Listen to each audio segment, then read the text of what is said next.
morning, everyone. It's 9:30. We can begin. My name is Hamid Ghani, Director of the South Louis Institute of Social and Economic Studies here at the University of the West Indies, St. Augustine campus, and it's my pleasure to welcome all of you here this morning to this academic critique of the findings of a survey on public perception of equality and discrimination in Trinidad and Tobago.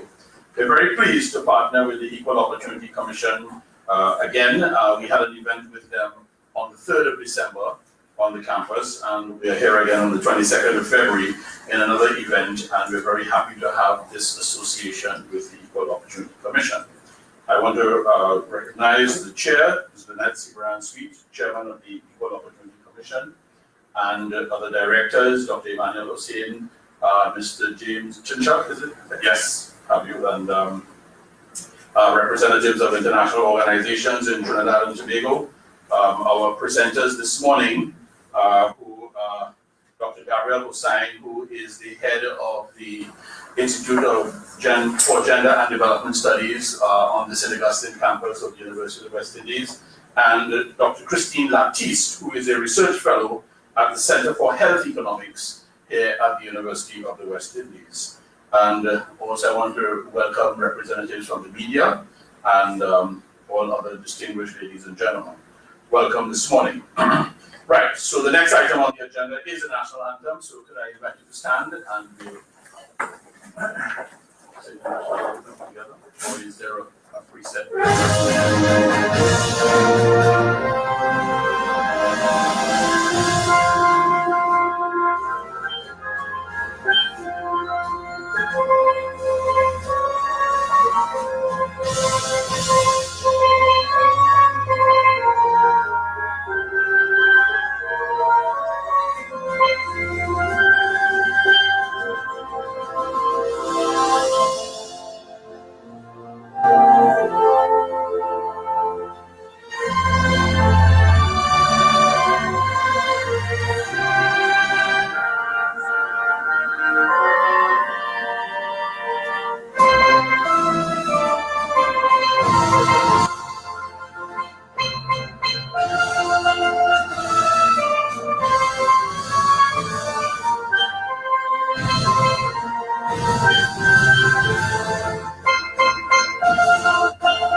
Nancy Brown-Sweet, who is the chairperson of the Equal Opportunity Commission, Mrs. Keisha Cricksand, who is the managing director of Turtle Solutions and the principal consultant for the survey for the EOC, Dr. Gabriel Hussain, who is the head of the Institute for Gender and Development Studies on this campus, and Dr. Christine Laptiste, who is a research fellow of the Center for Health Economics here at the University of the West Indies.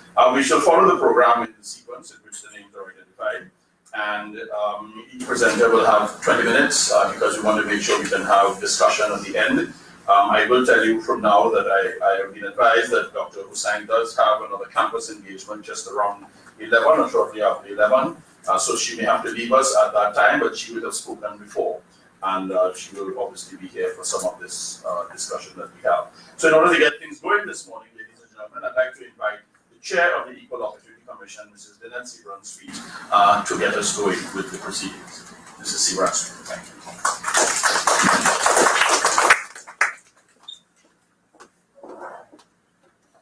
Thank you so much, Dr. Ghani. Let me express my pleasure and appreciation at SALISES for continuing this partnership with the EOC as we proceed in our mission for research, public education in the areas of equality and discrimination in Trinidad and Tobago, which is part of our mandate under our legislation. But let me just mention that we are live streaming via the Equal Opportunity Commission link. And let me also express my pleasure at sharing this panel with Dr. Cruikshank, with Mrs. Cruikshank, I beg your pardon, who is our consultant, who is the consultant for the survey, with Dr. Gabriel Hussain from IGDS, another frequent collaborator with the Equal Opportunity Commission, and Dr. Lapiste from the Center for Health Economics. So mine is a very easy task this morning, and I'm profoundly mindful of the time that I have, which is simply to relay to you some of the highlights of the survey which we did. And Keisha Cruikshank will share some of the methodology following me. Now, so our findings were on the basis of public perception of the most important issues facing the country. We did a comparison between the other survey in this area that is in existence, which was a 2011 survey called the Mori poll that had been commissioned by various ministries. And what overall was revealed, and this should be no surprise, is that this racism emerged first in the top 10 of the important discrimination issues facing Trinidad and Tobago. Now, when you look at the top 10 issues identified as between the Mori poll and the national survey, you will see that crime featured heavily, inflation, unemployment, and so on. You see the list of the top 10 issues that were identified in the Mori survey. In the survey that we conducted, you see that there is the emergence of a few other issues in the top 10 issues facing the country. Discrimination, racism, lack of values, spirituality was something that was a big thread throughout the interview questionnaires. Governance was an issue that emerged that was not in the Mori survey. And then issues related to youth and family life also emerged as a new issue in the top 10 issues facing the country. Now, in terms of the public perception of equality, 83% felt that there was a lot needed to be done to achieve equality.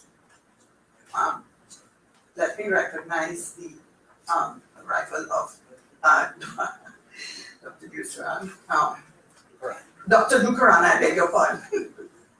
Yes, so 83% responded that a lot in Trinidad and Tobago needed to be done to achieve equality.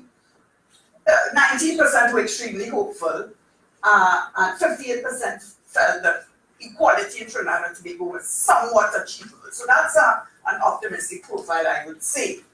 Now, 92% believe that discrimination is a big problem.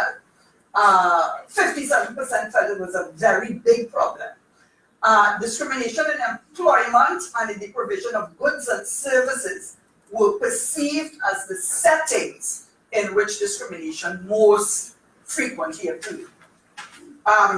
We gave 14 characteristics, and those are the characteristics. I'm not going to enumerate them, and this PowerPoint will be distributed after for those who have indicated their email addresses in registering. But the 14 characteristics that were put in the survey to the respondents, you will see that those are the 14 characteristics. That not all of the characteristics form part of the remit of the EOC. So that, for example, the age, for example, is not a category of discrimination which the EOC as yet can receive complaints on. Parental status, again, HIV status as a standalone, separate and apart from disability, is not a category in which we can at this time receive complaints at educational level neither. But these were the characteristics that were put to persons. Now, in terms of the most prevalent forms of discrimination, ethnicity, race, as I said, sexual orientation, very interestingly, ranked as number 5 in the analysis of the most prevalent forms of discrimination. Now, that's very important for the Equal Opportunity Commission, because whilst sex is an area in which we can receive complaints of discrimination, sexual orientation has been specifically excluded from the definition of sex in our Act. So the country perceives that sexual orientation is high on the list of areas in which people are discriminated, but we are not able as yet to receive complaints in that area. It is an area in which we are constantly pressing the Attorney General and the government to make amendments. Now, interestingly, respondents felt that more discrimination existed in society generally than they were experiencing themselves. So this was a distinction that was put to them, and they generally answered that there was more discrimination in the society at large than they themselves experienced. Now, in addition to the 14 areas that we put to respondents, they identified 3 other areas of discrimination that we have not included, which was how you look in employment and who you know. These were areas that were new areas that we had not put to people. Now, when we came now to discrimination on the basis of sex, there was a divide between how males and females perceive discrimination. Males, there were differences in respect of these particular areas. Now, when you look at how males perceive discrimination, males perceive more discrimination than females in their personal experiences as opposed to what they felt existed out there. In their personal experiences, they felt more than females discrimination in the area of ethnicity, in the area of class, in the area of education, in the area of their political views. So I would leave it to the IGDS to make what they can of that the division between how males and females perceive discrimination in Trinidad and Tobago. Females perceived and experienced more discrimination than males overall. This is how they responded, females. And they perceived more discrimination in their personal experiences as opposed to how they felt it was out there. In their personal experiences, they experienced more discrimination than males in relation to where they lived, in relation to their marital status, their parental status, disability, and their sex. Now, let's move on now to the question of race, ethnicity. The categories of race and ethnicity that we utilized were African, East Indian, mixed, which is mixed African and East Indian, other, which is, we know the group of others. So these were the major categories, demographic categories that we identified. Now, when we look to see now how discrimination was felt among these groups, East Indians and the group others, which is Caucasians, Arabs, Chinese, and so on, East Indians and the group others perceived less discrimination than other groups. The mixed group, strangely enough, and this was, this is left to the analysis. Mixed East Indian African and mixed others experienced more discrimination than other groups. This was how they felt. Now, mixed African East Indian and Africans perceived more discrimination in their personal experiences as opposed to what they felt existed out there. And the category others, which I defined as, which we defined as others would be Caucasians, Chinese, Arabs, they experienced the least discrimination in Trinidad and Tobago, unsurprisingly. Now, another finding with respect to discrimination on the basis of race, location of residence, mixed persons, African East Indians felt they were more discriminated than other groups. East Indians perceived discrimination on the basis of religion more than other groups. And all groups perceived discrimination on the basis of ethnicity, race, as the greatest form of discrimination. So that again is a theme running through the entire findings of the survey, that all groups perceived that in the area of race, this was the area where discrimination was the greatest. Now, age, discrimination by age, is not an area which as yet the EOC can receive complaints on. But again, this is another area that we are actively lobbying the Attorney General for amendments so that we can receive complaints of discrimination on the basis of age. but there were significant differences between it. But we did put it to the respondents, whether they felt discrimination. The key thing about discrimination by age was that the 18 to 34 age group experienced more discrimination than any other age group. When we got to religion, and I don't have that much more, Dr. Gandhi, when we get to religion, when you look at discrimination by religion, the society, when people were asked who you feel are discriminated against out there, societal perceptions were that Pentecostals were the most discriminated group and Muslims were the least discriminated group. That's when you ask people who they felt were discriminated on the basis of religion. But interestingly, when you get down to now personal perceptions of discrimination, you will see that Muslims and Seventh-day Adventists perceived more discrimination in their personal experiences. So when you ask people, look out there, who you feel are discriminated against, people did not feel that Muslims were discriminated against, and people did not feel that Pentecostals were, well, most people did feel that Pentecostals were discriminated, but they did not feel that Muslims were discriminated. But when you ask the Muslims themselves, they felt that they were very discriminated, as well as Seventh-day Adventists. Now, to get to that theme that I raised earlier, which is the areas in which the EOC can receive complaints, these are the categories in which the EOC can receive complaints. So we can receive complaints in the categories employment, education, provision of goods and services, and provision of accommodation. So those are the areas that we operate in. And the grounds, the status ground that you can use to make a complaint in these categories are disability, ethnicity, race, marital status, origin, including geographic origin, religion, and sex. So this is the grouping which we can now receive complaints in. And we can also receive complaints where there is offensive behavior being conducted by somebody in a public place where they make statements that tend to bring opprobrium on a person or a group. If this is said in public, that person can make a complaint to us.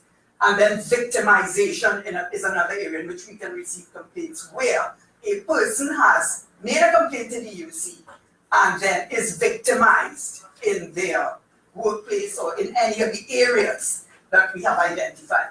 So, okay, so we now, in our analysis of the complaints that we have received, because we have been operating over the period 2008 to 2018, well, we now in 2019, but there's a 10-year period in which the EOC has been operating and receiving complaints. And you would not be surprised to know that employment is the category in which we most frequently receive complaints. And that is more than double,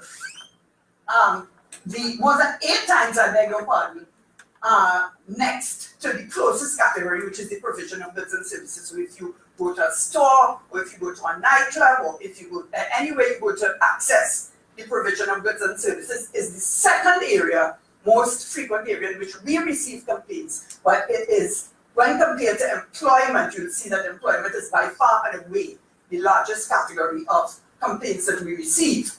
And the most frequently used ground, again, consistent with the results of the survey, are race and ethnicity, and then the next most frequent category in which we receive complaints is in the area of sex. But race and ethnicity is more than double the numbers of complaints we receive under the area of sex. So,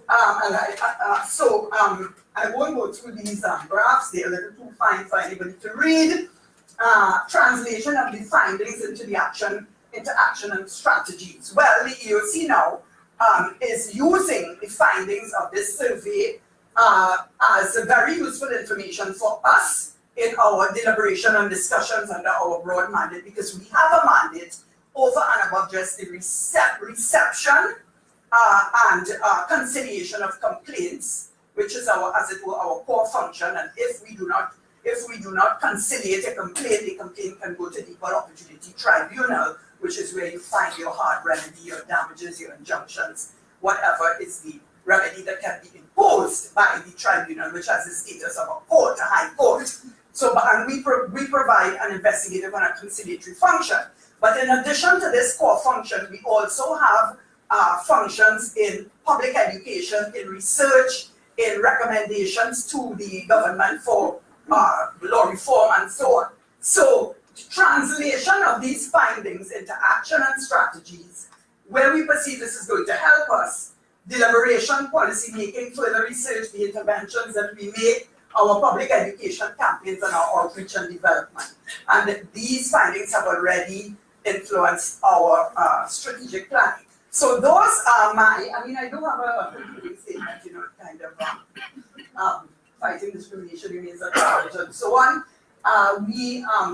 We have found that the conduct of this survey has been a very, very good tool and a good resource for not only the Equal Opportunity Commission, but all other agencies and stakeholders in their policy making, in their programmatic work and so on. So this is an opportunity that we're putting it out there. It's already on our website for the use of the general public. Thank you.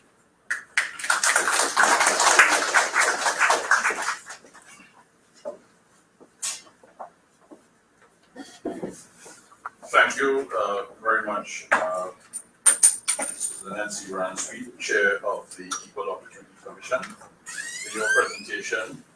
And now I'd like to invite Mrs. Keisha Cruikshank, who is the Managing Director of Turkey Solutions, who is the Principal Consultant on this survey. And like the Chair, I also invite you to your 20 minutes. Ladies and gentlemen, Mrs. Cruikshank.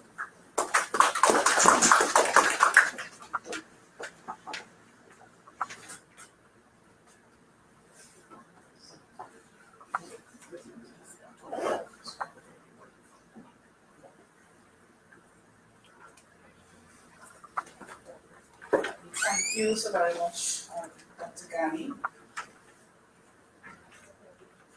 Mrs. Lynette C. Bransweet, Chair of the EOC, Dr. Gabriel Hussein, Dr. Baptiste, Commissioners of the EOC, CEO of the EOC, other distinguished ladies and gentlemen here at SALISES. Good morning. Good morning. Good morning. Good morning. Lovely. During my very brief presentation this morning, I propose to share with you three areas.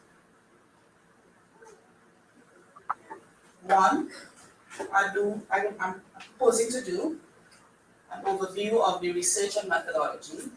Mrs. Bransweet could have taken us through some of the findings.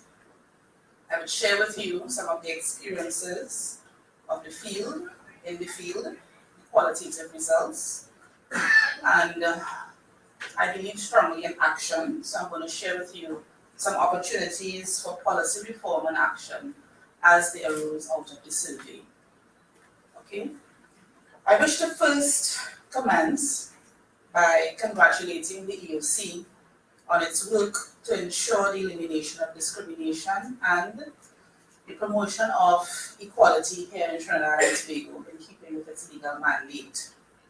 The EOC, led by its 5-member board, commissioned this study, and as Lynette could have alluded to, it actually follows similar work done in 2011 by the then EOC board led by Professor John Legare.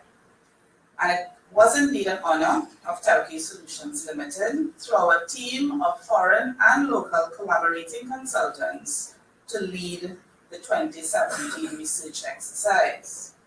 And that is because we envision a world, just like the EOC, where human beings enjoy their right to human development.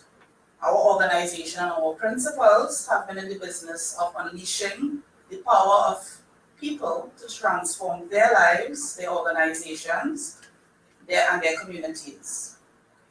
And it would be very remiss of me if I did not acknowledge the fact that this research work, which we all now have access to, was in fact made possible through the contributions of many, many persons and organizations, many of whom came to our assistance at very, very short notice. And I, again, would like to recognize the support of the CEO and the staff and the commissioners of the EOC, the permanent secretary and the staff of the Ministry of the Attorney General and Legal Affairs, the dean and the staff of the Faculty of Law of the University of the West Indies, His Worship Mayor of San Fernando, and the staff at San Fernando and the staff at Malice in Tobago, who again responded at very, very short notice to make this happen.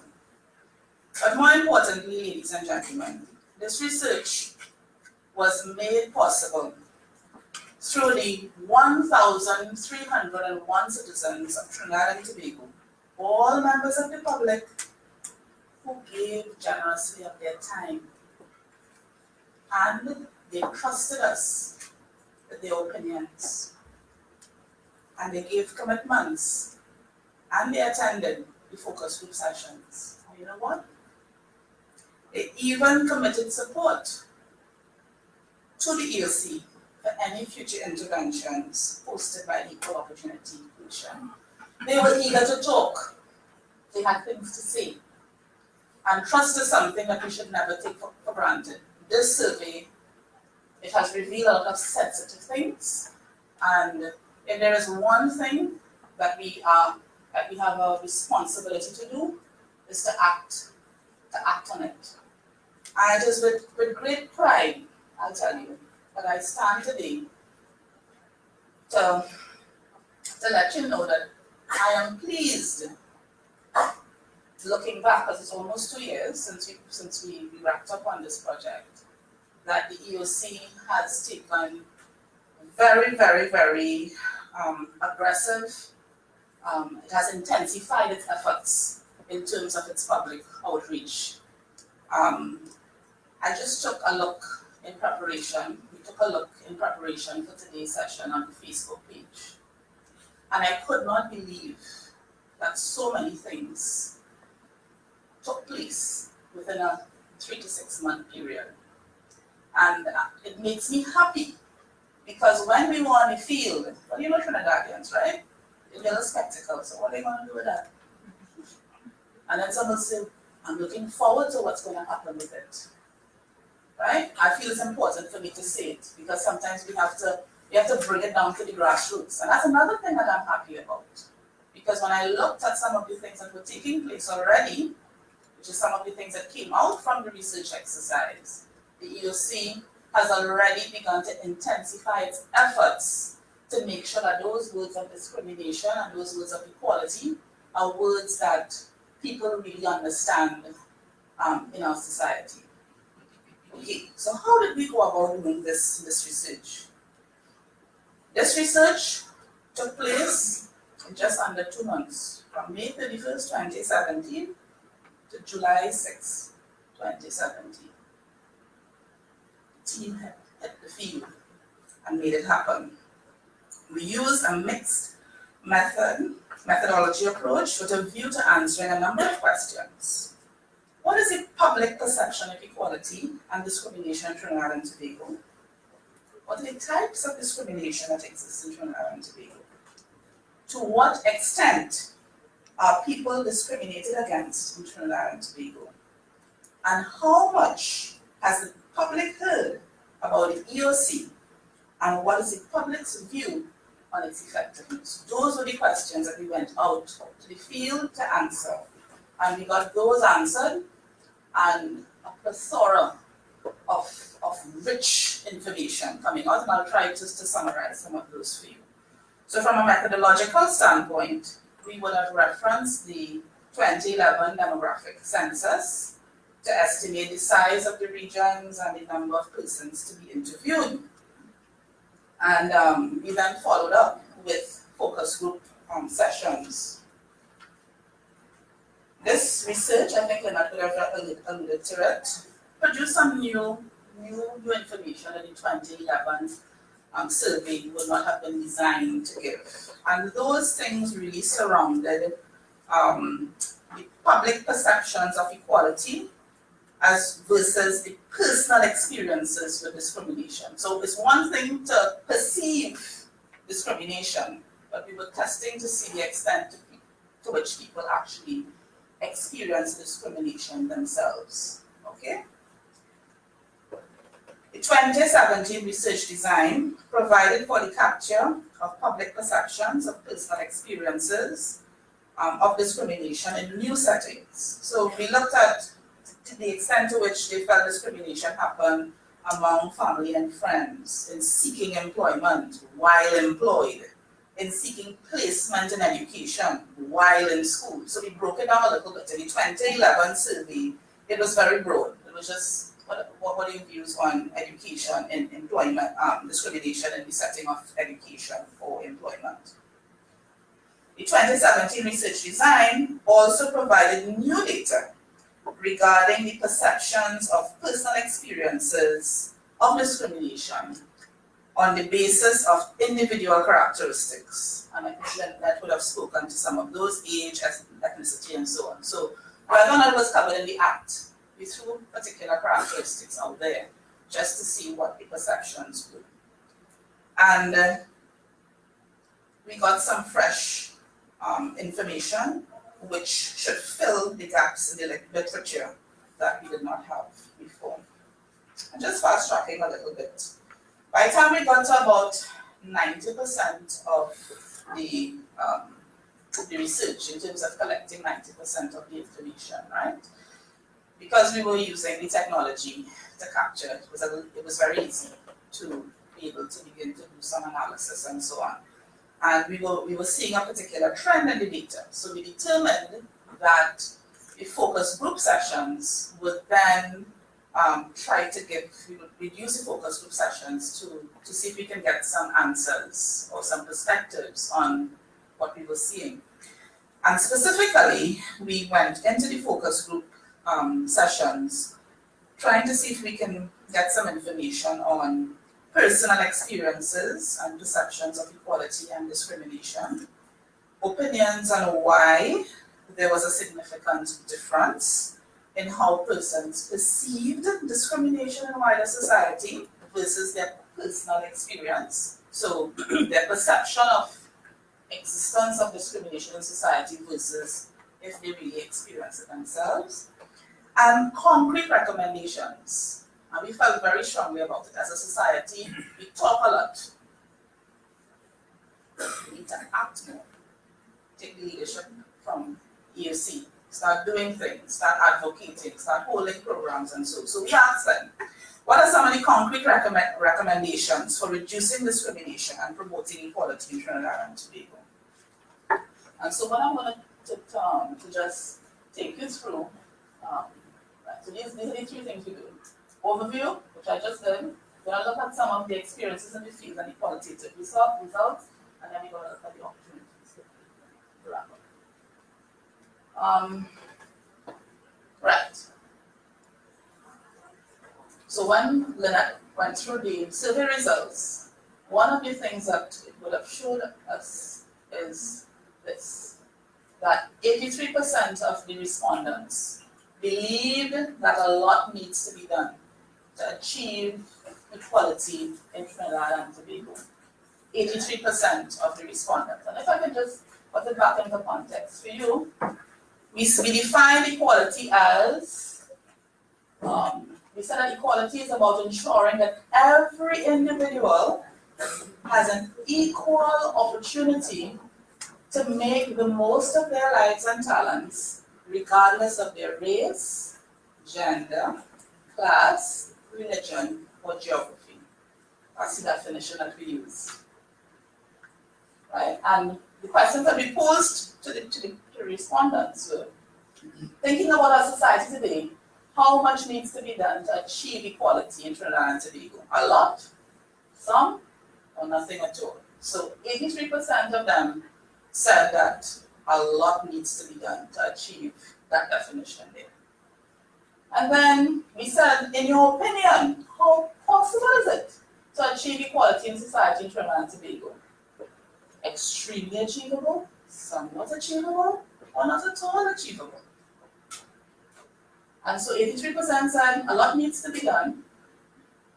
And only 19% said it is extremely, believe it was extremely achievable. But on the positive side, I'm an optimist. 58% of them said it was somewhat achievable. So it means that 83% said a lot needs to be done, but a great proportion actually believe that it could be achieved. Okay? Right. Let's go again.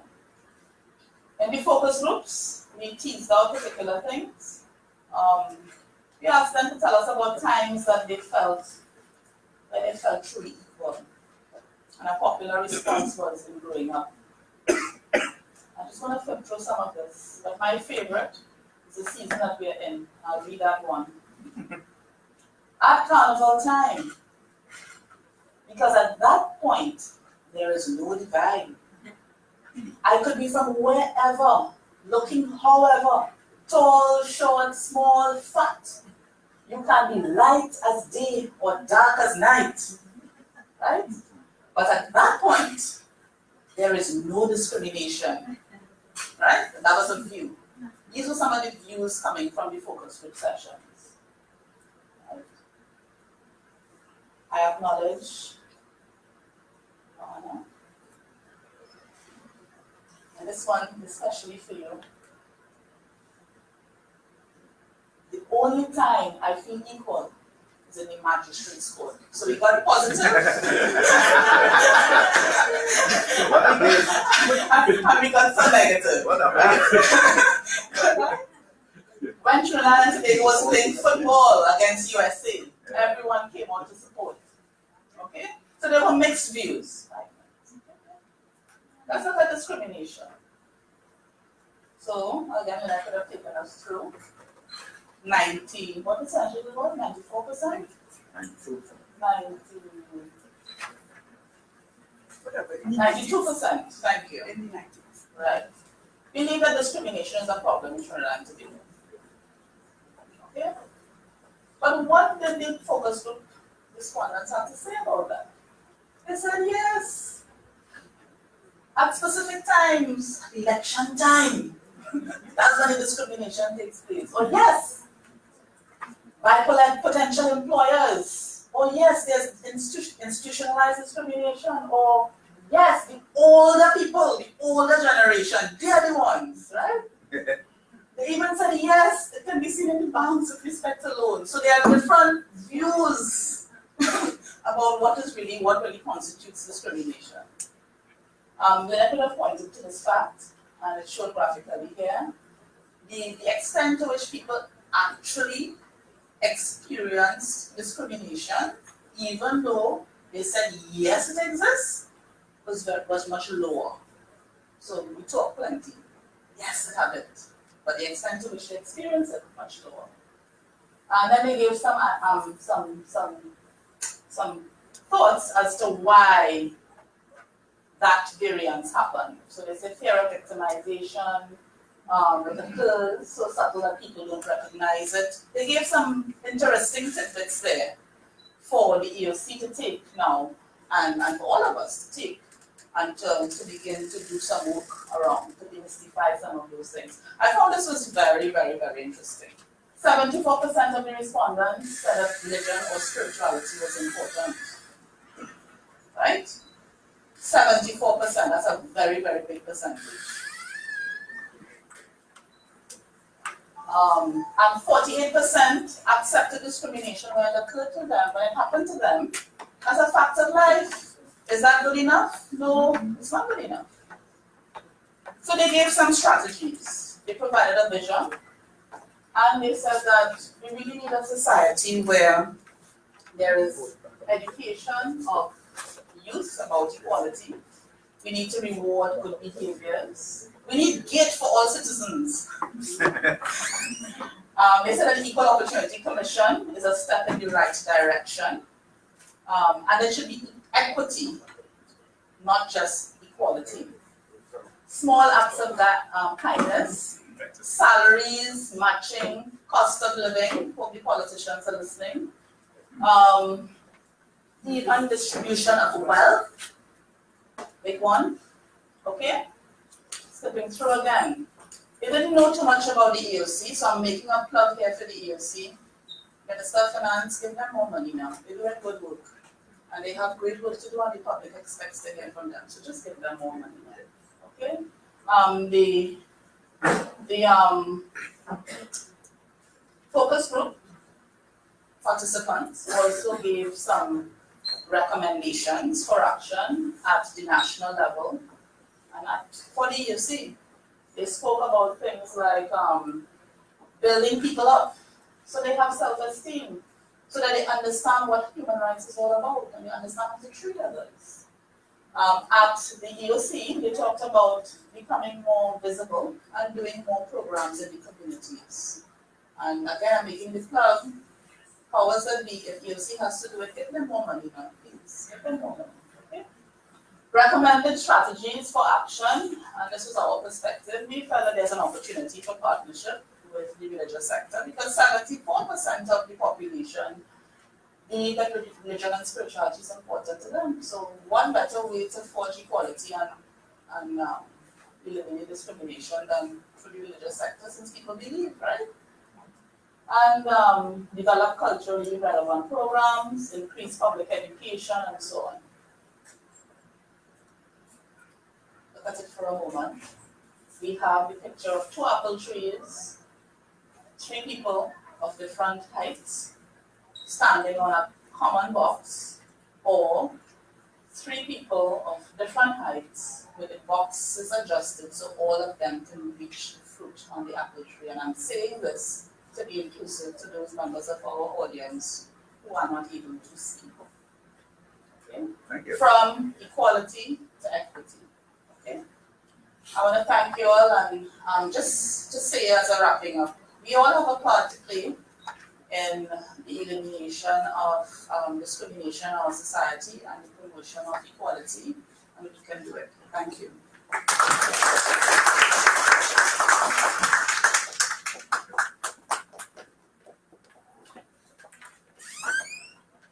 Thank you very much, Mrs. Tripsan. Ladies and gentlemen, I'd like to acknowledge the arrival of Madam Justice Donna Prabha-Raphael, the Chair of the Equal Opportunity Tribunal. Welcome. Ladies and gentlemen, the next presenter on our panel, and this is where the academic critique will begin, is Dr. Gabriel Hussain, who is the head of the Institute for Gender and Development Studies here at the University of the West Indies at St. Augustine. Dr. Hussain.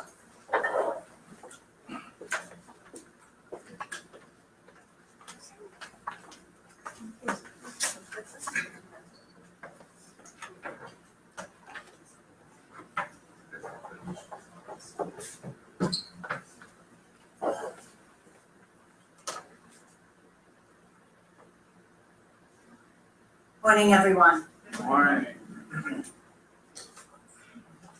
This is a very interesting study to get. One of the things that's very statistically strong, 1,300 people, 201 were surveyed and asked a range of questions, and you've had the summary given. The qualitative data consists of 6 focus groups, and Ms. Khrushchan went over some of the findings. However, I think what we should pay attention to is that in statistically strong surveys, what we get are correlations around things. So we can see how perceptions of discrimination correlate with race, sex, how they correlate with geographical location, and so on. What we don't get in these studies are explanations, right? Those come out of the qualitative data. There were qualitative findings. The qualitative focus groups were around very specific questions, but don't give you a broad base for really explaining some of these findings. And so I'm saying that because to explain quantitative findings, you have to go back to the literature and really comb through and locate things historically, and then locate things culturally. And so, and what you're doing at that point is contextualizing, right? Rather than able to make,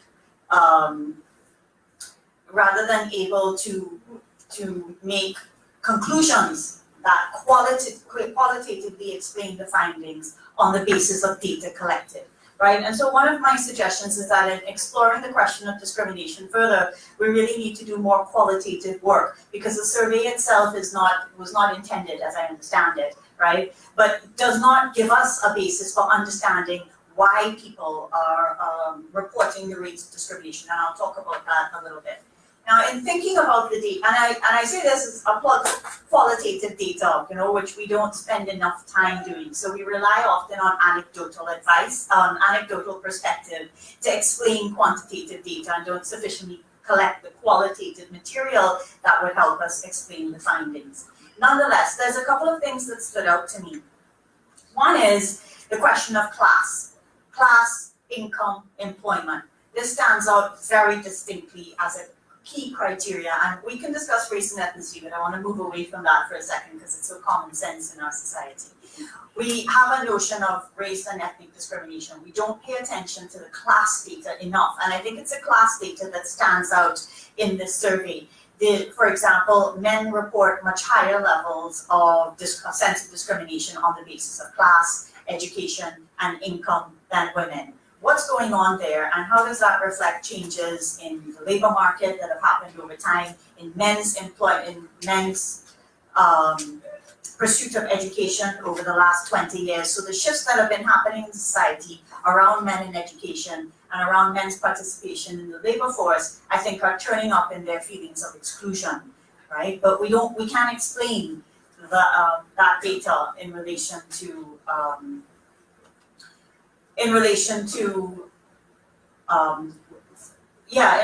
what was said. And so for me, that was one of the limitations of the study, right? Is that you have to read, and I think it's an important limitation to put out there, and to also put out there in relation to how you discuss its representation with the media, because we have to avoid going to what appear to be common sense explanations for things that stand out. I do want to suggest, though, that the changes around boys in education are showing up in that data that suggests that class, education, and income are sources of feelings of discrimination for men. Nonetheless, I want to go back a little bit to Lloyd Best, who I was very influenced by in my thinking. And what stood out in the survey is that everyone felt discriminated in some way, shape, or form. So the whole society is walking around feeling discriminated against somehow. The majority of people are feeling discriminated against. Lloyd Best said, the thing about the Caribbean is that everybody has the same responsibility, which is no responsibility at all. He said, in his view, no one seemed to feel that they owned the place, and everyone was only concerned with what was theirs. No one accepted that anyone was better than him or her, and no one accepted being at the bottom. He described the situation as if, in his words, everybody in Trinidad and Tobago is a second-class citizen with no first and no third. So there are historical reasons why people in Trinidad and Tobago, and he described all of us as seeing ourselves as proletarians. None of us are the owners. All of us understand ourselves as the proletarians, oppressed in one way or another by somebody else who is responsible for ending this. And so one of the good things about the data is that if everyone is feeling oppressed somehow, which is what it says, then having an institution that takes the lead in tackling a culture in which feelings of discrimination are pervasive and which a culture of equality becomes part of a national discourse is really necessary. And I think he's right. I think that everyone thinks of themselves as a second-class citizen. Well, most people, maybe not the 1%, with no first and no third.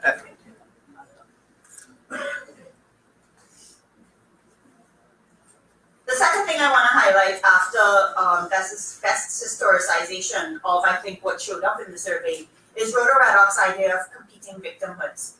So for the last 10 years, Reddock has been talking in her writings about this idea that everyone in the society positions themselves as a victim, in which addressing their concerns as victims is not seen as a collaborative measure, but one that comes in competition. Right, so the Hindus are in competition to have their concerns met with other groups, the Muslims, or where the women are trying to have their concerns met, men treated in a competitive context. And so not only are we all feeling discriminated against in one way or another, but our approaches to feeling discriminated against are situated in competition with each other.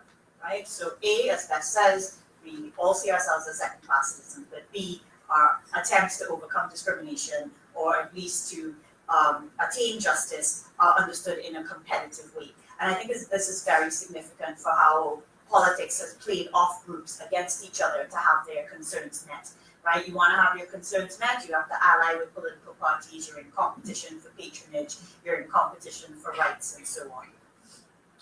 Now, I think we felt some of the reality of this, for example, around the Jones v. TT judgment in April last year, when Sheila Rampasad, commenting on radio, talked about a kind of, public resentment to the gains made by LGBTI communities, which seem to be achieving all of these gains in relation to justice and legal change and public visibility regarding their rights, while others feel that these what appear to be much longer standing and more common feelings of exclusion and injustice remain largely unaddressed, particularly through the court system. And we know this in terms of how long it takes to get through the courts and how people feel injustice happens in the delays related to that process, the injustice associated with the prison and the police system, and just in general trying to get justice in our society.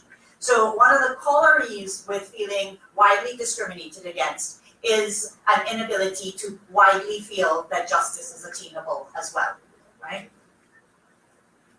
The other thing that I want to point to, and kind of just layering how it is we can qualitatively contextualize the findings, is the question of youth. So the Silver Lining Foundation in 2016 conducted a survey to assess the prevalence of school violence and bullying across 20 secondary schools in Trinidad and Tobago. And they were looking at such indicators as acts of gender-based violence, sexist language, sexual assault, and LGBT students' experiences. And what they found that appearance, how you look, ability, and sexual orientation or gender expression were the most common causes of bullying, verbal teasing, harassment, and intimidation in the secondary school system. And funnily enough, it appears again amongst adults 18 and over in this kind of survey. 651 students were surveyed in the 20 schools, and they were from second to sixth form, ages 13 to 20. So one of the points I'm making here is that this idea of the potential for widespread bullying on the basis of things like sex, gender expression, how you look, and your ability to compete according to different categories of status establishes itself as early as secondary schools, and therefore a response also requires a response amongst youth as well, because by the time they get to be adults, you're seeing it reported in the data. What stood out to me, so the pervasiveness of the perception of discrimination is very interesting, predominantly around race and ethnicity, but race and ethnicity intersect in very interesting ways with such things as religion and even geography and so on. What I thought was interesting about this survey was also discrimination in personal life among family and friends. The private sphere is not often targeted as an area that we understand for discrimination. Normally we think about the private sector, we think about the public sector, and the private sector comes in after family and friends in terms of spaces in which people feel discriminated against or in which they feel discrimination exists. And I think tackling the private sector is something that our governments have, tackling the private sphere of the family is something that our governments have long been hesitant to do, because the family has this kind of nostalgia as a perfect place that is this basis for the order of the nation, and in which, it must be valued above and beyond all else. And I think the data also highlight to us something that feminists have long been saying, which is that the family is a site for inequality, violence, exclusion, and silencing. And this is also showing up, and it was not in the 2011 data as far as I can tell, and it's showing up higher than even in the private sector. And so this points to the necessity of really intervening in the nostalgia around family life and assessing and being real about the kinds of exclusions that exist there. And I think that that's a very important as a feminist analysis of it saying this. And then, again, this turns up, I think, very importantly at this time. Now, I'm going to talk about intersectionality at the end, but one of the limitations of the data, so there's a lot of really interesting things in this study, right? But when you have to do an analysis of the data, you can't just throw out context and explanation quality. I mean, you could, but you are providing, ideas around what context and explanation can be. But to say so affirmatively, you have to have collected qualitative data, right? I just want to be real with you all. Anybody could explain the data anyhow based on pulling scholars, but really you need data, qualitative data that explains its own findings to speak conclusively, right? And so I think that there is room for further qualitative conversation, whether in workshops or however, school groups or however you all do it, to really pull out what's going on with some of these findings. And an example is the idea of discrimination in personal life among family and friends. How does this get established among youth who are reporting the highest levels of feelings of discrimination and so on? And so what is the intersection between youth reporting highest levels of discrimination, perceptions of discrimination in the society and perceptions to themselves, and the family now rising as a space in which discrimination is seen to occur? And the data doesn't really allow us to make those kinds of correlations as it's now presented, but maybe it might if those correlations are explored further, right? Interestingly also, discrimination on the basis of sexual orientation comes in higher than HIV/AIDS status, disability, location of residence, religion, age, sex, parental status, and marital status. And I think that that is a key finding that advocates can draw on in terms of arguing for sexual orientation being included as one of the protected statuses. And I'll mention a campaign that is already doing that, and I think is strengthened by this data. Men had a higher perception of discrimination by class, political views, and religion, which interestingly have to do with kind of public representations of self. Women had higher perceptions of discrimination, as well as social discrimination, as well as personal experiences of discrimination by some important different categories: marital status, parental status, sex, as well as sexual orientation, disability, and residence. But marital status and parental status don't show up as identities or roles or experiences that are as associated with discrimination for men as they are associated with discrimination for women. Again, this points us to the old struggle to challenge the sexual division of labor, which assigns women roles as mother, wife, nurturer, and so on, and look at how those systematically play out in areas such as employment, in access to services, as well as in family life. I think that actually what the data suggests is that parental status is a significant status that should be included.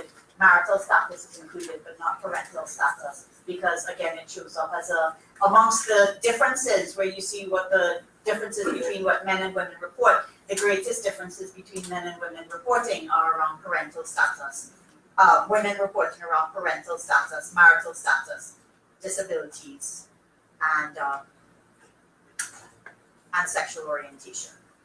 Young people reported higher rates in all categories, but what stood out is that in relation to HIV/AIDS, sex, gender, identity, and sexual orientation. And I think this is very significant because these are historical sites for young people's feelings of higher rates of exclusion, and as we've seen in the silver lining study, even bullying.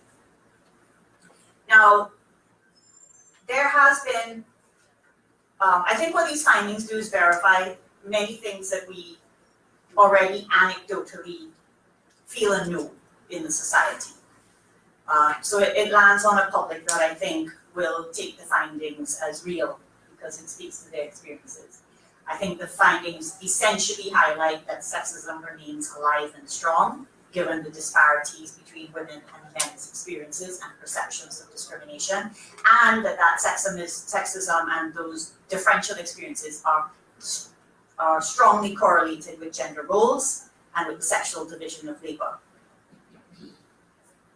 I think the data suggests that where youth are a vulnerable category, the girls remain more vulnerable than boys, something that we've also long known, but which the data allows us to see.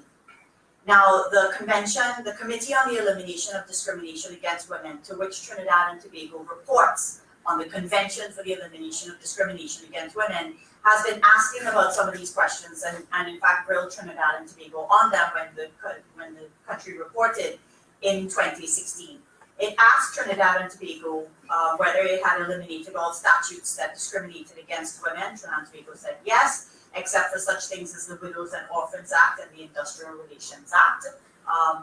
I don't know if those have been repealed, but what's really you don't know about the Widows and Orphans Act? So, if you're a widow, you can collect widow's allowance because you've been seen to be working in the home towards your husband's income. But if you get married to someone else, suddenly all that labor that you spent all your life earning in terms of the pension you now receive as a widow disappears, because the assumption is this new man is going to look after you.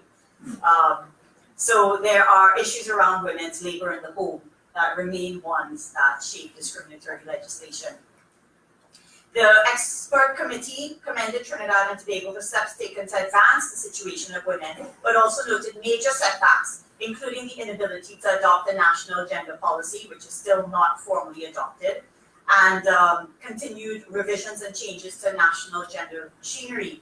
Indeed, in 2016, the Gender Division reported plans for the establishment of a Commission for Gender Equality as a key gender equality body, and they also reported that gender responsive budgeting was ongoing, which it is not. And so these are all things that would help a situation in which we're able to see that the widespread feelings of discrimination on the basis of sex still exist. Finally, in relation to questions of labor, the Ministry of Labor was reported as currently implementing labor legislative reform, under which it was identifying all the laws needing revision or amending to address the needs of the workplace, guided by the ILO, such as in relation to equal remuneration, discrimination, maternity protection, and so on. A study of domestic workers was supposed to be happening, and a study into sexual harassment in the workplace also. These kinds of things are ongoing, but have not filtered into shifts in the public domain. Now, the last thing I want to say is about advocacy.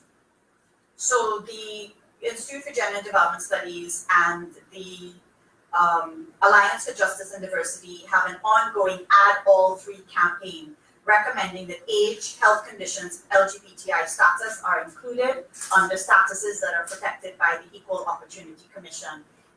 Colin Robinson, who's part of that campaign, is here and he can talk about it from the audience. And they are asking that the public be part of advocacy to expand the statuses that in fact can be protected. And the data suggests that those are necessary, and as I would add, parental status. My one final critique, I think, it's not a critique of the study, it's a critique of how we think about discrimination, and which is why I think the limitations of providing short explanations must always be taken with a grain of salt. Which is that when we think about discrimination in Trinidad and Tobago, we have separate ways of thinking about it. We think about race, we think about class, we think about sex, we think about sexual orientation, we think about age. We don't have an intersectional approach to understanding how discrimination is actually lived. So for example, in her paper on this, Rosemary Bell and Twine, I think, challenged Caribbean legal frameworks around discrimination for not yet utilizing intersectional approaches, arguing that in our understanding and in our address of discrimination, particularly against women in the region, we have not thought about the intersections of race with the higher levels of reporting. We have not thought sufficiently about sex in relation to age in terms of the higher extensive discrimination amongst reported by young people. And she said where there are anti-discrimination laws and organizations such as the Equal Opportunity Commission operating on a single axis framework for addressing discrimination is of limited value and needs to be reimagined such that we take into account how the lives of women and men are differentiated by religion, class, rural and urban status, informal sector, alternate livelihoods, issues of labor. And I would argue that as we move ahead, summarizing the findings, it is important for our public conversations to not treat these as separate categories, but to see them as intersecting, and also to support the kinds of advocacy that is already ongoing around expanding the statuses, as well as treating with old issues raised by feminists that we have not sufficiently addressed.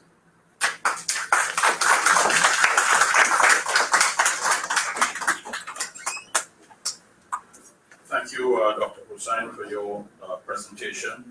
Ladies and gentlemen, I'd now like to invite Dr. Christine Baptiste, who is a research fellow at the Center for Health Economics here at the University of the West Indies, St. Augustine campus. Dr. Baptiste.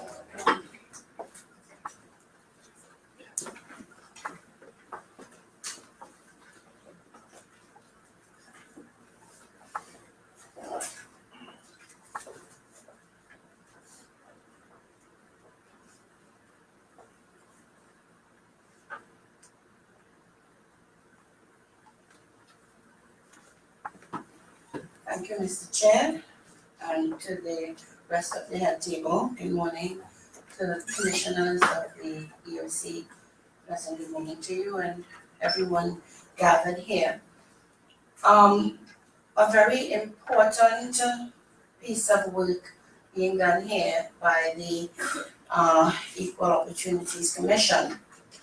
And even as we go through the content of the report and the implications for what it means for Trinidad and Tobago as a society and how we move forward in terms of the issues of discrimination and equality, I remember the words of Sir Arthur Lewis when he talks about economics and economists, and he says good economics begins with a concern for the conditions under which people live.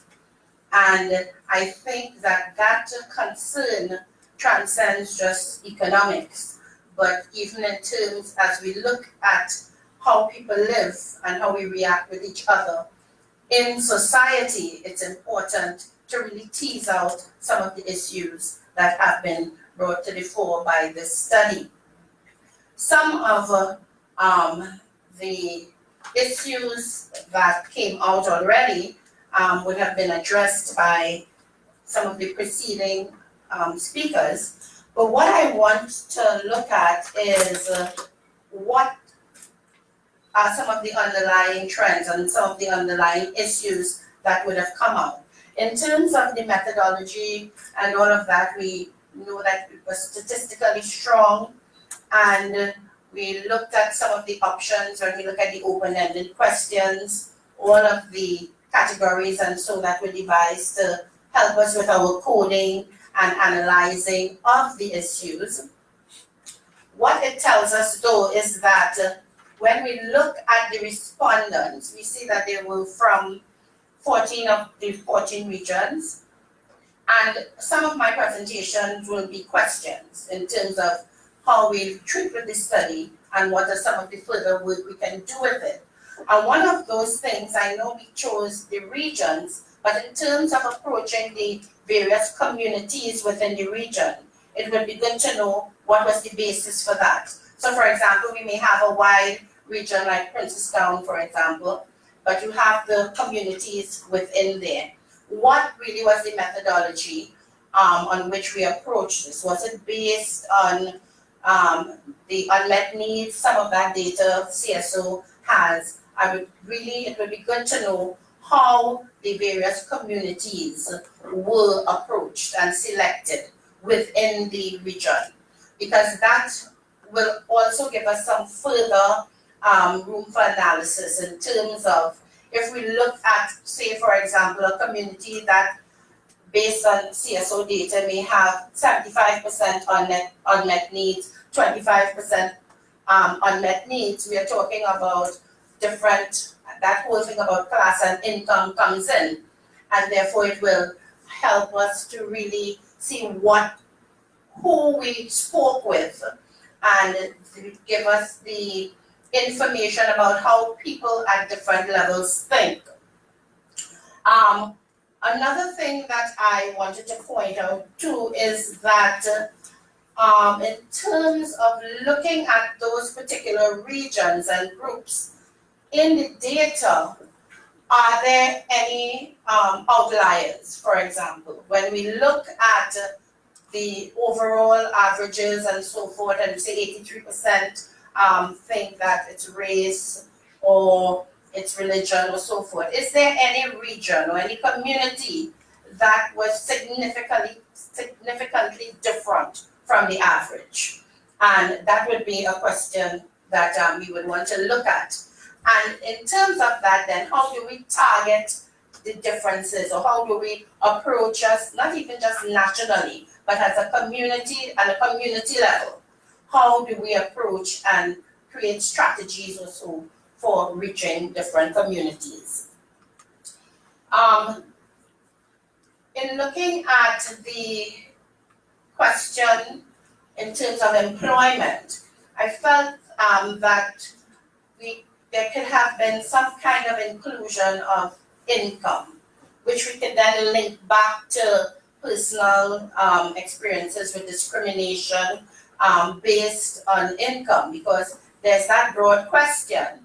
But then if we were able to get from the respondents the ranges, so example, we can give income ranges and let people take, that may be another way that we can further analyze then those backward linkages as we have those cross-cutting things of race, of employment, of discrimination in the workplace by sex, etc. So those labor market issues, I feel, may need to be expanded when we look at type of occupation, for example.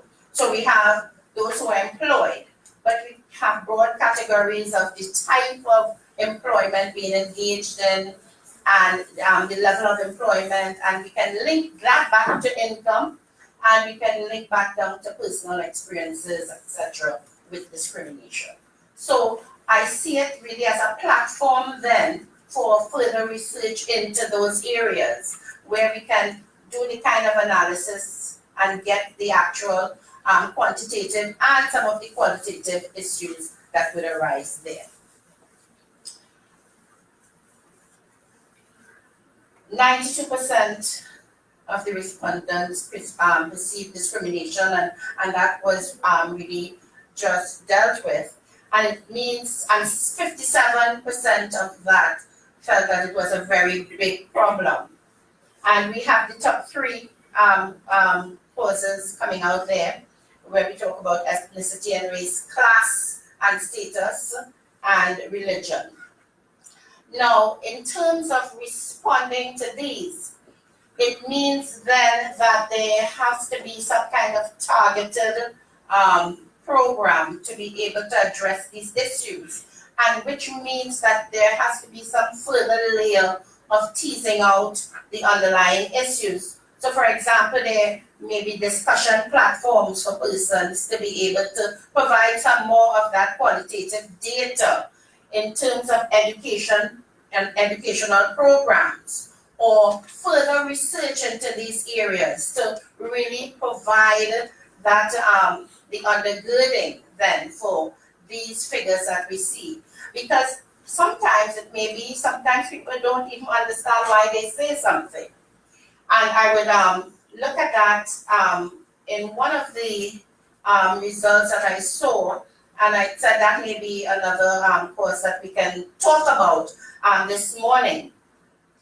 Importantly for us, 33% of the persons felt discriminated against when accessing goods and services in the public sector. I'm just picking out some of those things that jump out at me. It means then that I'm thinking in terms of the whole area of health, which in terms of the public sector, providing this kind of service, it means something then for the public sector and how the public sector carries out its delivery of services. Of course, again, there is opportunity to explore what this really means in terms of how do we feel discriminated against when we access services. What are some of these services? And we can go through in other layers and find that out. So we can pinpoint what is happening in the health sector. How is it operating? What is happening when I go to get my birth certificate or my passport or whatever, a license? What is happening under there? And it may mean then that for the public sector, the implications for needs for standards of delivery across the board. Setting those things in place, customer service, and looking at some of the complaint mechanisms that individuals and the population can have to actually deal with some of these issues that come to the fore there.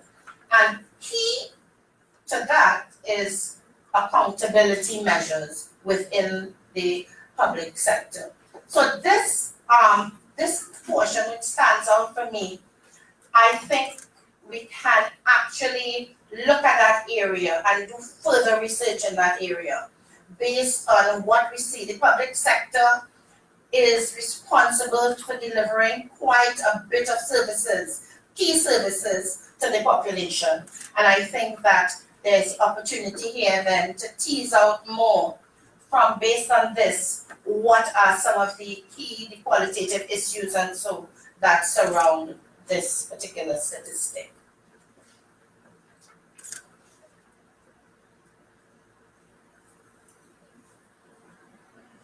.43% of the respondents indicated that they heard about the EOC, but then we have the other statistic where we say 35% believe that the EOC had an impact in attempting to reduce discrimination in Trinidad and Tobago. So that extra 14%, I'm assuming, falls within that group that did not know much about the EOC. So there's some kind of deeper thing that we have to go there, and it tells us even how do people respond in surveys, for example. Because on one hand, we don't know anything about this agency, 70-something%, and then 20%, 21% knowing of it, and 35% saying, yes, they have made an impact. And that was something that stood out for me, and I said, okay, who are these people? And what are they saying? And why are they saying what they're saying? And that is something in terms of looking at the results again and seeing what are some of the underlying issues coming to the fore. And really, I see, when I look at this study, I just see all the different avenues for us to go further. And it's not necessarily the job of the EOC to do that, but based on this platform that has been set, I believe that there is a lot of opportunity then for further research in these areas to explain some of those issues more directly for us. So I just want to conclude by saying that overall, the study is a good base, and based on the EOC's mandate and the framework within which it has to operate, I believe that it has given great information to the EOC. One of the things when I look at the percentage of people who don't know about the EOC, and therefore that has implications for people not knowing some of their rights. Okay, some of their rights under the Constitution, some of those things that, that they can have redressed, issues that they can have redressed, and that is something for the EOC in terms of promoting itself, I suppose, more aggressively, highlighting and giving targeted interventions and so forth, especially among that young population, the youth population, 18 to 34, so which had the highest case of not knowing about the EOC. So some of those questions I hope we can address as we continue with the panel, but I would conclude here and await that further discussion as we go into those points. So thank you so much for your attention. Yes.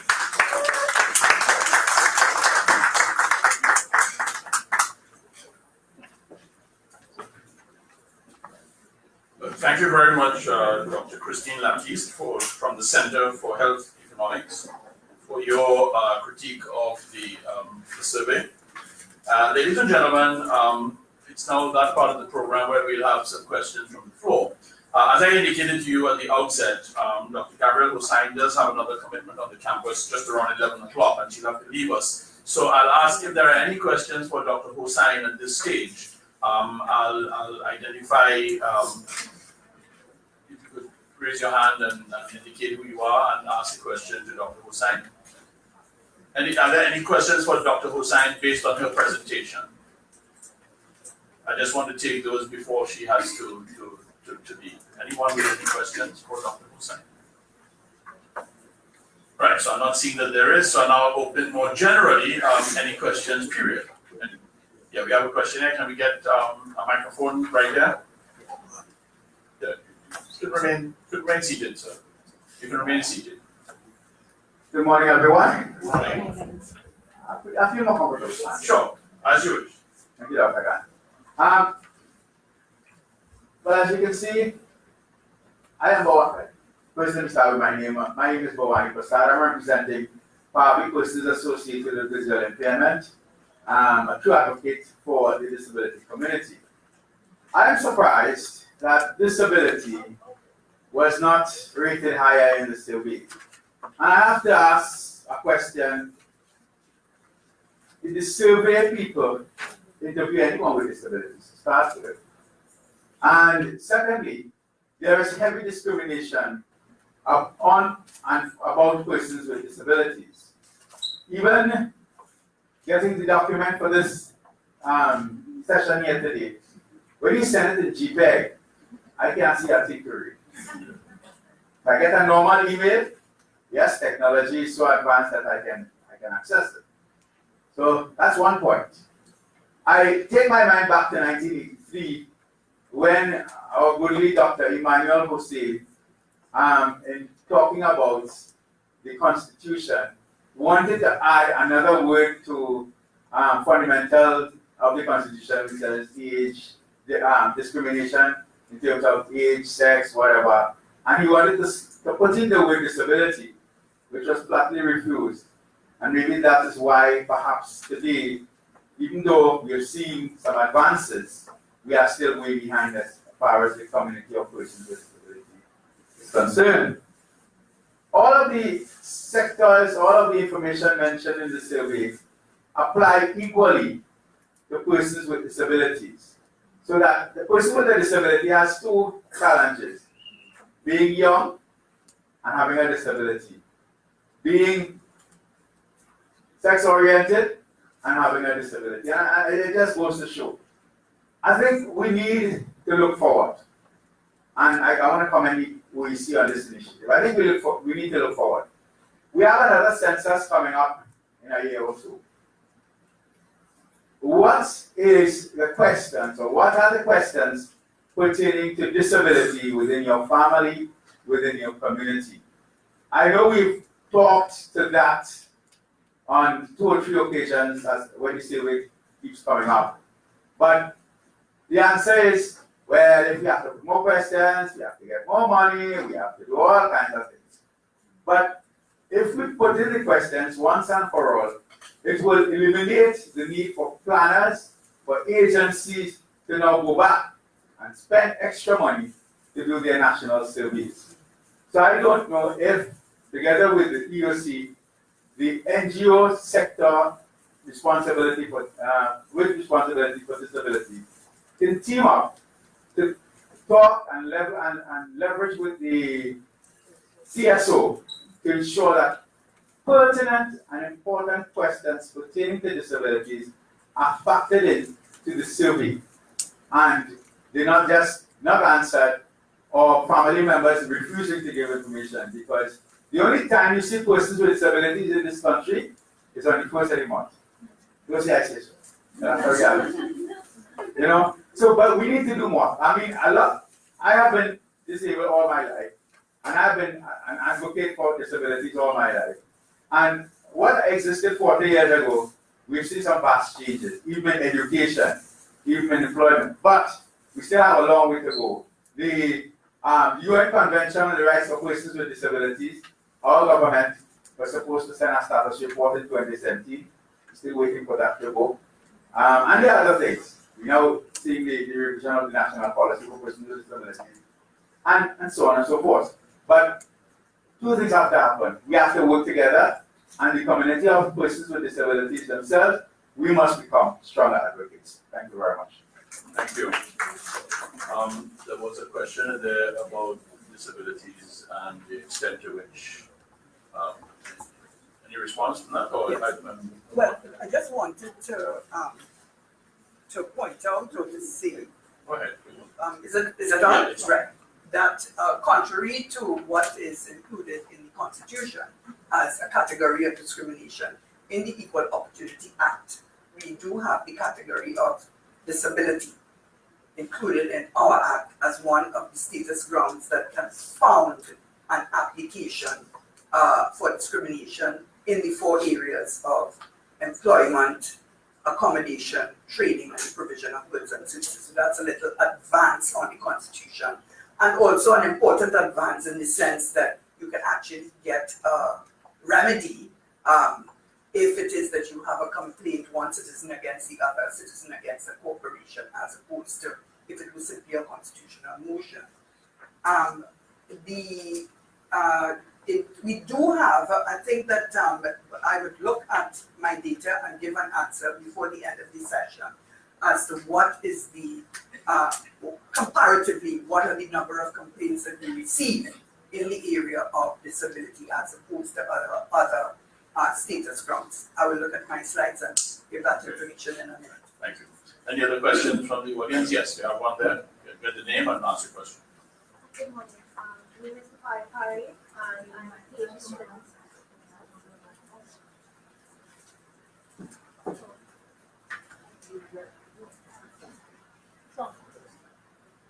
Hi, good morning. My name is Pari, PhD student at SALISES. So I have a few comments with regards to the methodology. So there's a common misconception that mixed methods means the collection of qualitative and quantitative data, and that is absolutely false. When you're doing mixed methods research, you have to have mixing at different points of the research process. And Dr. Hussein would have spoken about collecting information specifically towards the results coming out of the quantitative research. And in doing that, then it will become mixed methods. The other thing that I want to point out is that from the 2011 survey to now, there were a few more items added to the survey, right? I just wanted to find out how that information was obtained, because in doing qualitative research to find out what are the aspects of discrimination to be addressed, that would have been another way it could have been mixed as well. So you find all the qualitative information about different aspects of discrimination, and then you add it to the questionnaire, and then you carry out a survey. So that's with regards to mixed methods. The other question I have is, yes, I know you have like a large sample size where the person selected randomly. And then I also have a question on disability. Did the survey contain questions specific to disability and discrimination in regards to disability? And then if it did, I know you gave the top 10, where did it feature in the results? Thank you. We come back to that to hear your answer. In terms of the top 10.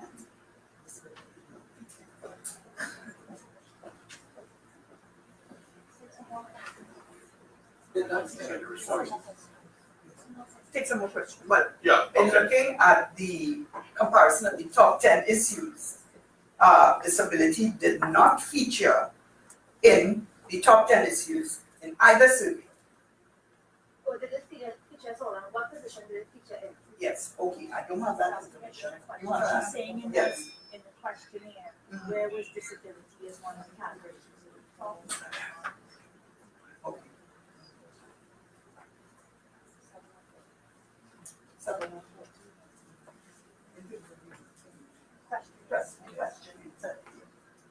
Okay, so you asked a number of questions, and thank you so very much for those questions.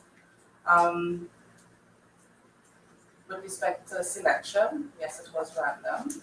I'm just kind of dovetailing into the question raised by the other participant in our audience. We did in fact come across persons with disabilities in doing the field work. In fact, we've made a very, very deliberate effort to get into some of the homes, because what we're finding is that we were encountering keepers.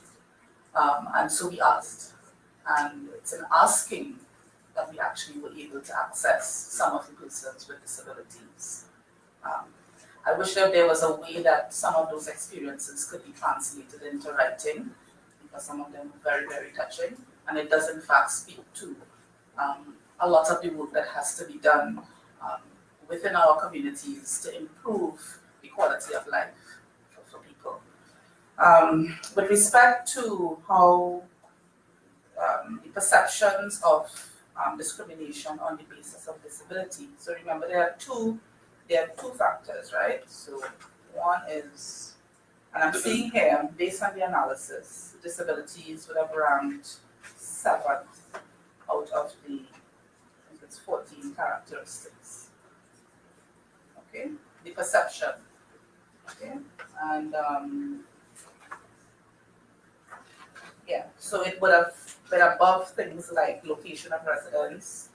This is discrimination of perception of discrimination on the basis of location of residence, religion, age, sex, geographic origin or nationality, parental status, and marital status. Okay. Right, any other questions from the audience?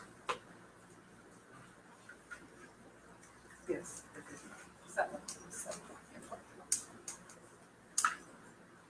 Yes, we have a question at the back there. Get a microphone. Just give your name and ask your question. This is to Ms. Cruikshank. Your last slide, you had a, Give the name. oh, sorry, my name is Krista Roberts from SALISES. Your last slide, you had an image where it said you're moving from equality to equity. And I just want to clarify. I got a rude awakening when I was at a conference in Toronto, at the University of Toronto, with respect to issues of discrimination against women. And the lecturer indicated to me that when it comes to discrimination, equity is not what we want equality. Because what equality means is that we get same rights, for example, with respect to gender. We want equality in gender. When you talk about equity, it means that, okay, I give you 5 apples and I get 5 apples. We don't want that. Equality is what we're striving for with respect to rights. And could you shed light on equity versus equality?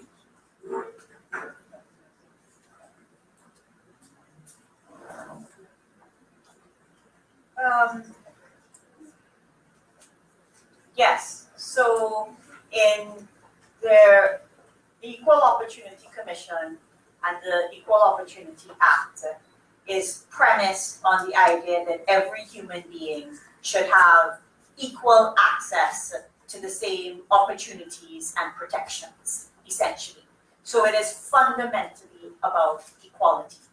But I think the literature in the region suggests that equality, so let's just give an example. We have created gender-neutral legislation around things such as domestic violence and sexual offenses in the Caribbean. The gender-neutral legislation means that anyone has an equal protection against violence in the home or against sexual violence. And but there's a lot of literature that suggests where we think about the struggle for equality and provisions that recognize it in a gender-neutral context, as if they are operating in gender-neutral ways, that we don't take into account that often the problems that are being experienced are being presented as ones of equality, but are actually ones that are shaped by unequal experiences of injustice. So the domestic violence legislation, anyone can be an offender, anyone can be a victim, men, women, it doesn't matter. But the experience of domestic violence is so inequitably experienced by women that you've taken an issue that predominantly affects women, taken it to be represented in legislative protections, but negated the inequity that led to that legislation in the first place by representing it as a gender-neutral issue in which everyone has an equal access to the provisions that are required, when in fact it was never an equality issue in the first place. It was one that was founded not even in deep inequities only, but in serious injustice. And so you're right, not taking it away. Yes, legal provisions are founded on just like human rights, on a basic layer. Every human being has an equal right too. But when, as often happens in our states, we create gender neutral and equality legislation, that legislation then, and the Tracy Robinson's work on this, for example, Jamaican feminist legal scholar, highlights how what that does is flatten the inequities that are the social context around which those protections are either needed or pursued or achieved. Does that help? Sorry, I was on my feet. Any other questions? Yes, you got a microphone here?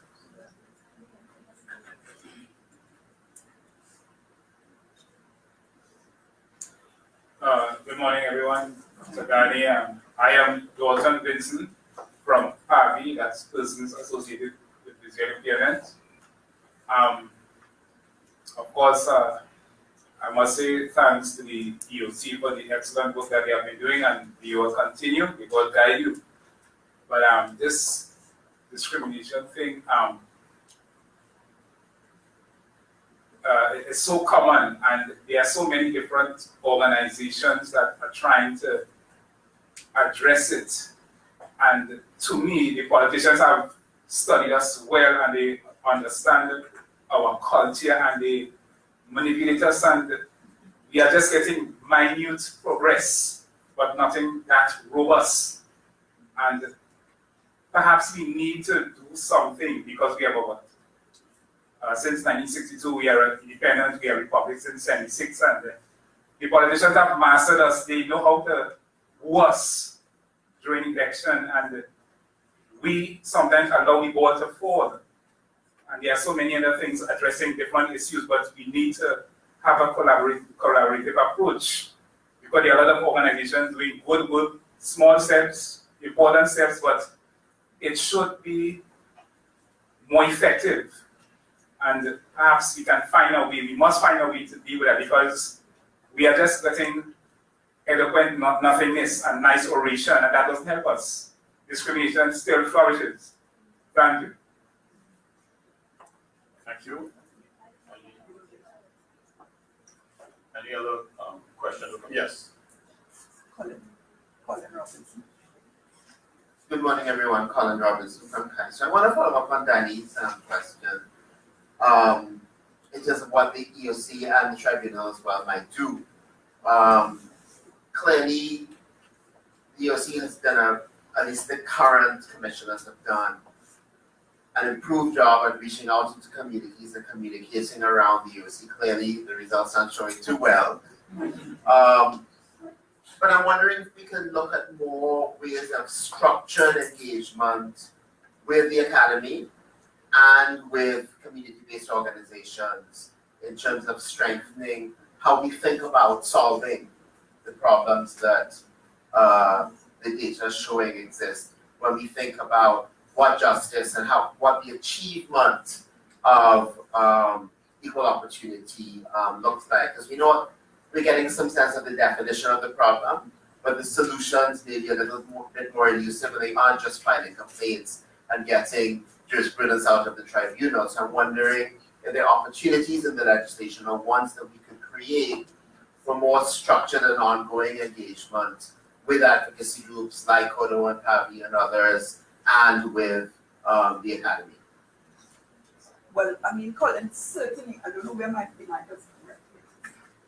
Certainly, we certainly have been engaging in a lot of collaboration with, for example, ISO and doing a lot of work in the area of the LGBT community and also in the area of disabilities.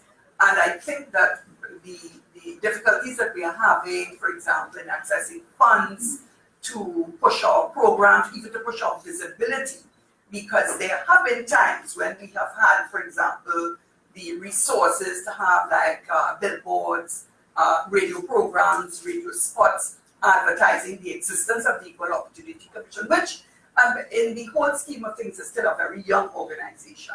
There have been times when the public perception of the existence or knowledge of the UC have been higher.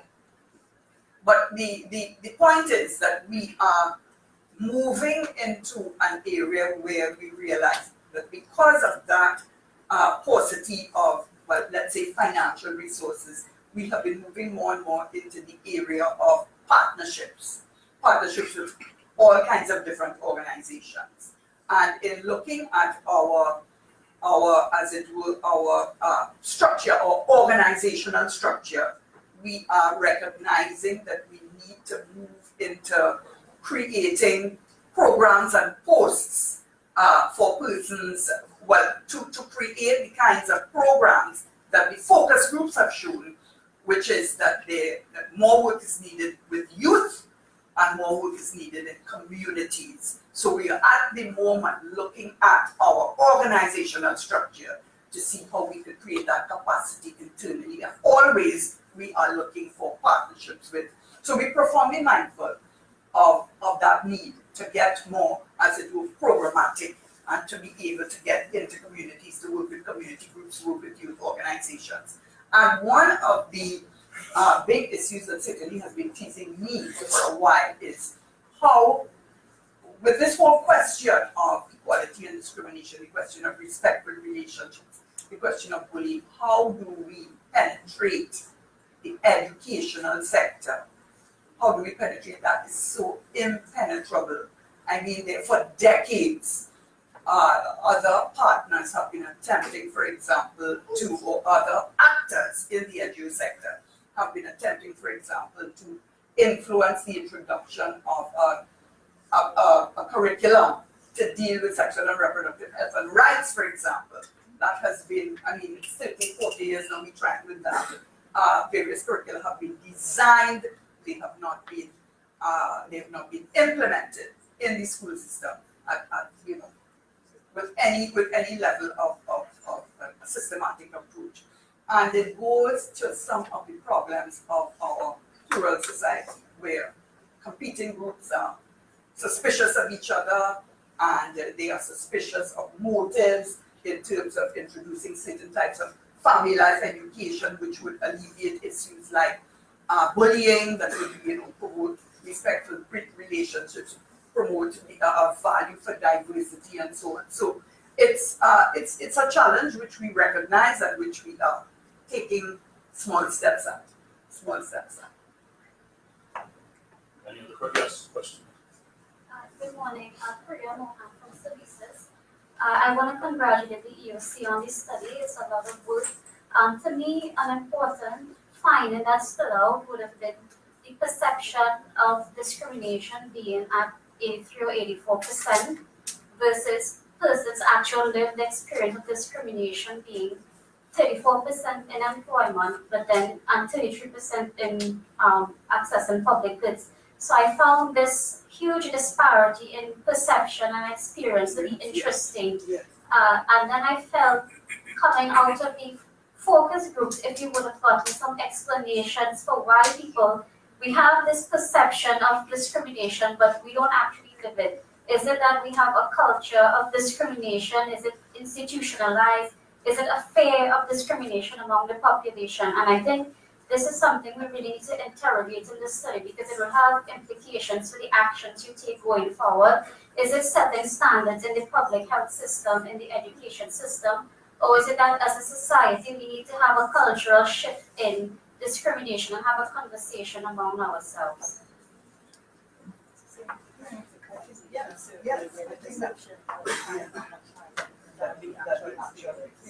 personal experience, yes. So I think that one theme that has emerged very powerfully from this forum. And one, as it were, vindication of our efforts and pulling off this program is that the academic critique of our study is going to be of enormous benefit for us. And as the contributors have said, points to the areas of broadening and deepening the research itself in all of the areas that have been pointed out by both Gabby and by Dr. Lapis. And I mean, it is of enormous benefit to us to have these insights, and we are going to take them on board, and we are going to be looking, because I'll tell you, this survey was very expensive for us. But even though it was very expensive for us, our consultant gave us a rate that was less than half the market rate. So even though it was expensive for us, having regard to our budget, it still absolutely did not do justice to the kind of work that was done and the kind of subcontractors that had to be employed and so on. So I think more and more it's a question of collaboration with other agencies that perhaps have more funds or have more funds available or have more expertise available to continue to broaden and deepen the work that this platform has indicated, that this platform has created. So we really do appreciate the insights. We will have been taking copious notes and recordings, and you will be being called upon. Yes. I think the discrepancy is very interesting between the perception of there being societal discrimination and the perception of personal experience of it. It also shows up in the crime victimization surveys that have been done, where there's a much higher perception of crime than the actual report. But I think one of the things, it's important to understand the informal culture on the ground.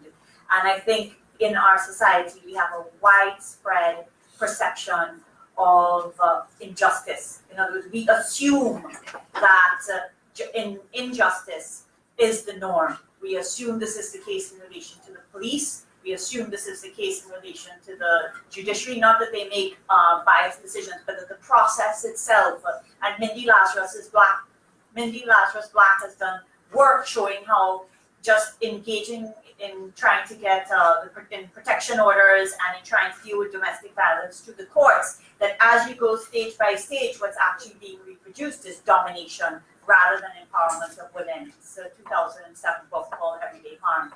And so I think what's the EOC is asking about personal discrimination, because in its context, you can make individual claims, right? But the entire society doesn't see whether it's politics, the cabinet, the judiciary, the police, the hospital, doesn't see that our institutions are founded on a philosophy of justice and equity. It assumes they're founded on a who you know, how you look, and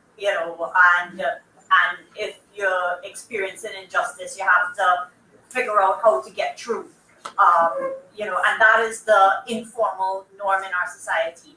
And that's why lawlessness, right, becomes such an easy, lawlessness in all its minor forms, right, becomes an easy way to deal with the situation, because you're going to assume, and perhaps even wrongly, because actually licensing works very efficiently, you're going to assume that the institutions themselves are not reliable. And Lloyd Best would argue that's the governor mode, right? That we don't have strength of institutions.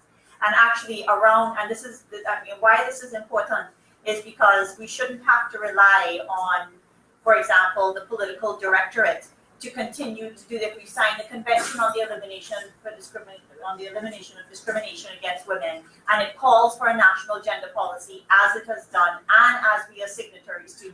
Then it shouldn't rely on who the political directorate is of the moment and whether there's been an election and whether it has changed, for the bureaucracy, for the state bureaucracy, to continue to implement a commitment which we have made as a matter of just of state practice. Yeah. And so the work of the EOC, I think what stands out is that you can seek redress, but EOC cannot change the popular culture more widely, and that's, I think, how the disparity, I think, can be understood. Just a statistic that I promised to provide. about 10% of our applications are in the area of disability, use the status ground of disability. Just to let you know, just to throw that out there. Any other questions?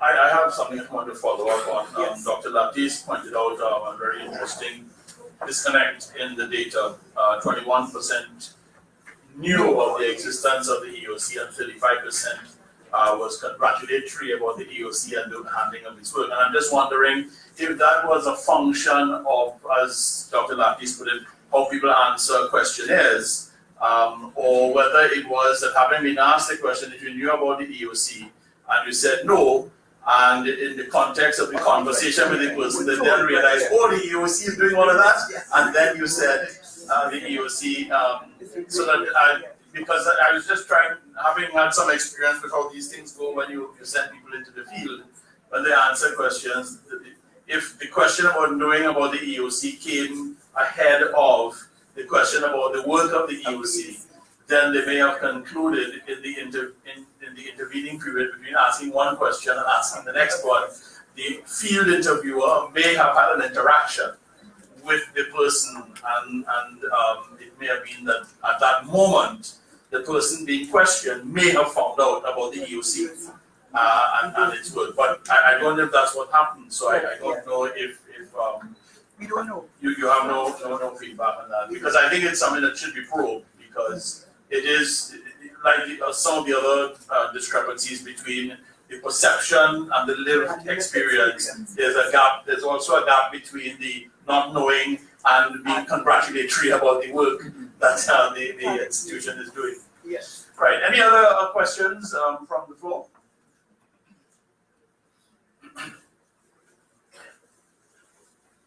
Right. Well, I'm not sensing a groundswell of questions, so I guess I'll move to the closing remarks. Ladies and gentlemen, I'd like you to join me in thanking our panel, Mrs. Lynette Sweet, Chair of the EOC, Mrs. Keisha Cricksank, Managing Director, Turquoise Solutions, and the Principal Consultant on the study, Dr. Gabriel Hossain, Head of the Institute for Gender and Development Studies on this campus, University of West Indies, St. Augustine, and Dr. Christine Laptis, Research Fellow, Center for Health Economics.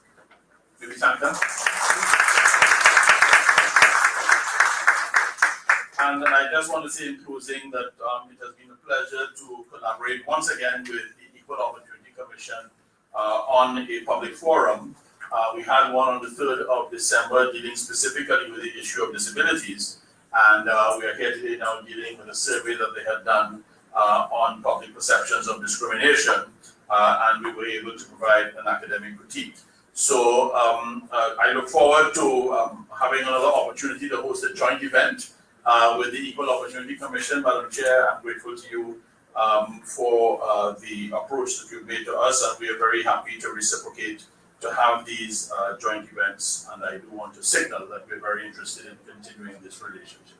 Ladies and gentlemen, thank you all for coming, and do have a good day. Thank you.